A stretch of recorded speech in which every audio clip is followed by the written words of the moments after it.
ನಾನು ಹರ್ಷಿತಾ, ಕಾರ್ವಾಪ್ಲರ್ ಚಾನೆಲ್ಗೆ ಸ್ವಾಗತ. ಅಸ್ನೋಟಿಕರ್ ಬ್ಯಾಗ್ನಲ್ಲಿತ್ತು ಗನ್, ವಿಮಾನ ನಿಲ್ದಾಣದಲ್ಲಿ ತಪಾಸಣೆ. ಗನ್ ಹಿಡಿದು ವಿಮಾನದಲ್ಲಿ ಪ್ರಯಾಣಿಸಲು ಮುಂದಾಗಿದ್ದ ಉತ್ತರ ಕನ್ನಡ ಜಿಲ್ಲೆಯ ಮಾಜಿ ಸಚಿವ ಹಾಗೂ ಜೆಡಿಎಸ್ ಮುಖಂಡ ಆನಂದ್ ಅಸ್ನೋಟಿಕರ್ ಅವರನ್ನು ವಿಮಾನ ನಿಲ್ದಾಣದಲ್ಲಿ ವಿಚಾರಣೆಗೆ ಒಳಪಡಿಸಿರುವ ಘಟನೆ ನಡೆದಿದೆ. ಬೆಂಗಳೂರಿನಿಂದ ಗೋವಾ ವಿಮಾನ ನಿಲ್ದಾಣಕ್ಕೆ ಬರಲು ಬೆಂಗಳೂರು ಕೆಂಪೇಗೌಡ ವಿಮಾನ ನಿಲ್ದಾಣಕ್ಕೆ ಬಂದಿದ್ದರು. ಈ ವೇಳೆ ವಿಮಾನ ನಿಲ್ದಾಣದಲ್ಲಿದ್ದ ಅಧಿಕಾರಿಗಳು ಅಸ್ನೋಟಿಕರ್ ಅವರ ಬ್ಯಾಗ್ ತಪಾಸಣೆ ಮಾಡಿದ್ದಾರೆ. ಈ ವೇಳೆ ಅವರ ಬ್ಯಾಗ್ನಲ್ಲಿ ಗನ್ ಇರುವುದು ಪತ್ತೆಯಾಗಿದೆ. ಬಳಿಕ ಗನ್ಗೆ ಪರವಾನಗಿ ಇರುವ ಬಗ್ಗೆ ಅಸ್ನೋಟಿಕರ್ ಅಧಿಕಾರಿಗಳಿಗೆ ಮಾಹಿತಿ ನೀಡಿದ್ದಾರೆ ಎನ್ನಲಾಗಿದೆ. ಉಸುಕು ಸಾಗಿಸುತ್ತಿದ್ದ ಟ್ರ್ಯಾಕ್ಟರ್ ವಶ. ಜೋಯಿಡಾ ಅಕ್ರಮವಾಗಿ ಉಸುಕು ಸಾಗಿಸುತ್ತಿದ್ದ ಟ್ರ್ಯಾಕ್ಟರ್ ಒಂದನ್ನು ತಾಲೂಕಿನ ಜಗಲ್ಬೇಟದಲ್ಲಿ ಶುಕ್ರವಾರ ವಶಕ್ಕೆ ಪಡೆದು ಪ್ರಕರಣ ದಾಖಲಿಸಲಾಗಿದೆ. ಉಪವಿಭಾಗಾಧಿಕಾರಿ ಪ್ರಿಯಾಂಕಾ ಅವರು ಜೋಯಿಡಾದಿಂದ ರಾಮನಗರಕ್ಕೆ ತೆರಳುವ ವೇಳೆ ಗಣೇಶಗುಡಿ ಮತ್ತು ಜಗಲ್ಬೇಟ ಮಧ್ಯೆ ಟ್ರ್ಯಾಕ್ಟರ್ನಲ್ಲಿ ಉಸುಕು ಸಾಗಿಸಲಾಗುತ್ತಿತ್ತು. ಅದನ್ನು ಗಮನಿಸಿ ವಾಹನ ತಡೆದು ವಿಚಾರಿಸಿದರು. ಬಳಿಕ ಜೋಯಿಡಾ ತಹಶೀಲ್ದಾರ್ ಸಂಜಯ್ ಕಾಂಬ್ಳೆ ಅವರೊಂದಿಗೆ ಮಾತನಾಡಿ ಈ ಬಗ್ಗೆ ಪರಿಶೀಲಿಸಿ ಪ್ರಕರಣ ದಾಖಲಿಸುವಂತೆ ಆದೇಶಿಸಿದ್ದಾರೆ.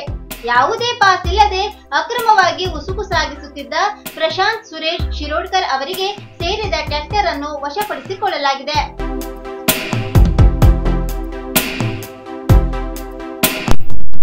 ಸರ್ವೆ ಕಾರ್ಯಕ್ಕೆ ಬಳಸಿದ್ದ ಮೀನುಗಾರಿಕೆ ಬೋಟ್ ವಶ. ಕಾರವಾರ ಬೈತ್ಕೋಲ್ನಲ್ಲಿ ಸರ್ವೆ ಕಾರ್ಯ ನಡೆಸಿದ್ದ ಮೀನುಗಾರಿಕೆ ಬೋಟ್ ಅನ್ನು ಸ್ಥಳೀಯ ಮೀನುಗಾರರು ಹಿಡಿದಿಟ್ಟ ಘಟನೆ ನಡೆದಿದೆ. ಅಂಕೋಲಾ ನೋಂದಣಿ ಸಂಖ್ಯೆ ಹೊಂದಿದ ಶಾಂತಾದುರ್ಗ ಹೆಸರಿನ out board engine trawler boat ನಲ್ಲಿ ಬಂದ 4ರು ಬೈತ್ಕೋಲ್ನಲ್ಲಿ ಅಲೆಗಳ ಎತ್ತರ ಹಾಗೂ ಇನ್ನಿತರ ಸರ್ವೆ ಕಾರ್ಯ ನಡೆಸಿದ್ದರು ಎನ್ನಲಾಗಿದೆ.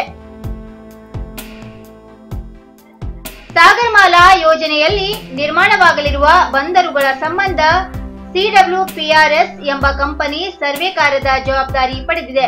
ಅದರಿಂದ ಉಪಗುತ್ತಿಗೆ ಪಡೆದ ಜಿಯೋ ಸರ್ವಿಸ್ ಪ್ರೈವೇಟ್ ಲಿಮಿಟೆಡ್ ಎಂಬ ಕಂಪನಿಯ ಸಿಬ್ಬಂದಿ ಮೀನುಗಾರಿಕೆ ಬೋಟ್ನಲ್ಲಿ ಸರ್ವೆ ಕಾರ್ಯಕ್ಕೆ ಮುಂದಾಗಿದ್ದರು. ಅನುಮತಿ ಇಲ್ಲದೆ ಸರ್ವೆ ಕಾರ್ಯಕ್ಕೆ ಮುಂದಾದ ಹಿನ್ನೆಲೆಯಲ್ಲಿ ಮೀನುಗಾರರು ಅದನ್ನು ವಶಕ್ಕೆ ಪಡೆದು ಈ ಕುರಿತು ಪ್ರತಿಕ್ರಿಯಿಸಿದ ಮೀನುಗಾರಿಕೆ ಇಲಾಖೆ ಉಪನಿರ್ದೇಶಕ ನಾಗರಾಜ್, ಮೀನುಗಾರಿಕೆ ಬೋಟ್ನಲ್ಲಿ ಜನರನ್ನು ಸಾಗಿಸುವುದು ಅಥವಾ ಸರ್ವೆ ಕಾರ್ಯ ನಡೆಸಲು ಅವಕಾಶವಿಲ್ಲ. ಬೈತ್ಕೋಲ್ನಲ್ಲಿ ಅನ್ಯ ಕಾರ್ಯಕ್ಕೆ ಬೋಟ್ ಬಳಸುತ್ತಿರುವ ಕುರಿತು ನಮಗೆ ಮಾಹಿತಿ ಬಂದಿದೆ. ಈ ಹಿನ್ನೆಲೆಯಲ್ಲಿ ಆ ಬೋಟ್ ಮಾಲೀಕರ ವಿರುದ್ಧ ಕಾನೂನು ಕ್ರಮಕ್ಕೆ ಅಧೀನ ಅಧಿಕಾರಿಗಳಿಗೆ ಸೂಚಿಸಿದ್ದೇನೆ. ಮೊದಲ ಬಾರಿ ಎಚ್ಚರಿಕೆ ನೀಡಲಾಗುವುದು, ನಂತರ ದಂಡ ವಿಧಿಸಲಾಗುವುದು ಎಂದರು. ಊರೂರು ಸುತ್ತಿದರೂ ವಿದ್ಯಾರ್ಥಿಗಳಿಲ್ಲ. ಮುಂಡಗೋಡ ಸರ್ಕಾರಿ ಪಾಲಿಟೆಕ್ನಿಕ್ ಕಾಲೇಜು ಪ್ರವೇಶಾತಿಗೂ ಕರೋನಾ ಭೀತಿ. ಮುಂಡಗೋಡದ ಸರ್ಕಾರಿ ಪಾಲಿಟೆಕ್ನಿಕ್ ಕಾಲೇಜಿಗೆ ಈ ಶೈಕ್ಷಣಿಕ ವರ್ಷದಲ್ಲಿ ವಿದ್ಯಾರ್ಥಿಗಳ ಕೊರತೆ ಎದುರಾಗಿದೆ.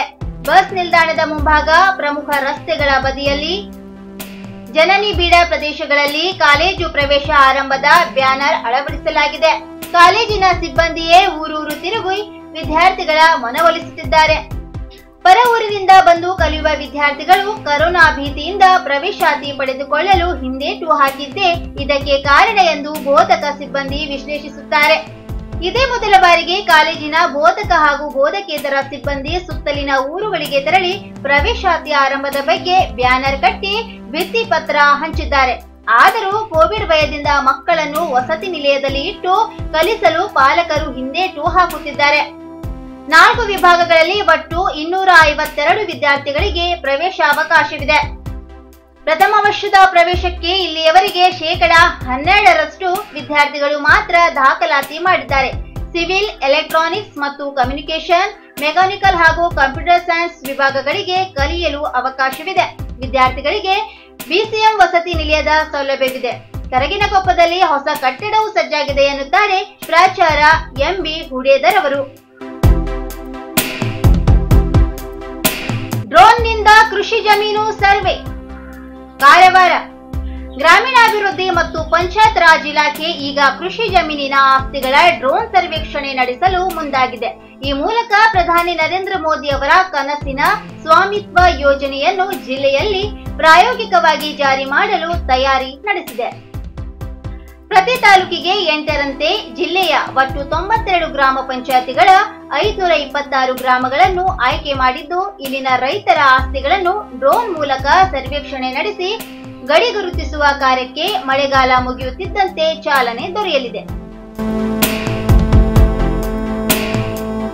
ಹಾಳಾಗಿದೆ ಅಘನಾಶಿನಿಯ ತಾರಿದಕ್ಕೆ ರಸ್ತೆ. ಕುಮಟಾ ತಾಲೂಕಿನ ಅಘನಾಶಿನಿಯ ತಾರಿದಕ್ಕೆಯ ರಸ್ತೆ ಸಂಪೂರ್ಣ ಕೆಸರುಮಯವಾಗಿದೆ.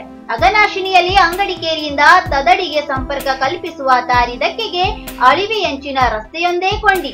ಕೆಲ ವರ್ಷದ ಹಿಂದೆ ಇಲ್ಲಿ ವಾಹನ ಸಂಚರಿಸಬಹುದಾದಷ್ಟು ರಸ್ತೆ ಇರಲಿಲ್ಲ. ಸಾರ್ವಜನಿಕರ ಹಿತದೃಷ್ಟಿಯಿಂದ ಇರುವ ರಸ್ತೆಯನ್ನೇ ಅಭಿವೃದ್ಧಿಪಡಿಸಿ ತಾರಿದಕ್ಕೆಯ ಬಾರ್ಜ್ವರೆಗೆ ಬೈಕ್ಗಳ ಓಡಾಟಕ್ಕೆ ಅನುಕೂಲವಾಗುವಂತೆ ಅಳಿವೆಯಂಚಿಗೆ ಮಣ್ಣು ಸುರಿದು ಶಿಲೆಕಲ್ಲಿನ ತಡೆಗೋಡೆ ನಿರ್ಮಿಸಲಾಗಿದೆ. ಸ್ಥಳೀಯರ ಪ್ರಕಾರ ಈ ಕೆಲಸ ಸರಿಯಾಗಿಲ್ಲ. ನಿತ್ಯ ಭರತ ಇಳಿತದಿಂದ ಕೊರೆತವಾಗುವ ಜಾಗದಲ್ಲಿ ಕೆಂಪು ಮಣ್ಣು ಸುರಿದಿದ್ದರಿಂದ ಹೆಚ್ಚು ದಿನ ತಾಳಿಕೆ ಬರುವಂತ ಕೆಲಸವಾಗಿಲ್ಲ ಎಂದು ದೂರುತ್ತಿದ್ದಾರೆ. ಈಗ ಒಂದೆಡೆ ತಡೆಗೋಡೆ ಅಳಿವಿಗೆ ಜಾರುತ್ತಿದ್ದರೆ ರಸ್ತೆಯ ಮಣ್ಣು ಕೊಚ್ಚಿ ಹೋಗುತ್ತಿದೆ. ರಸ್ತೆಯ ಮೇಲೆ ನೀರು ನಿಂತು ಗುಂಡಿಗಳು ನಿರ್ಮಾಣವಾಗಿವೆ.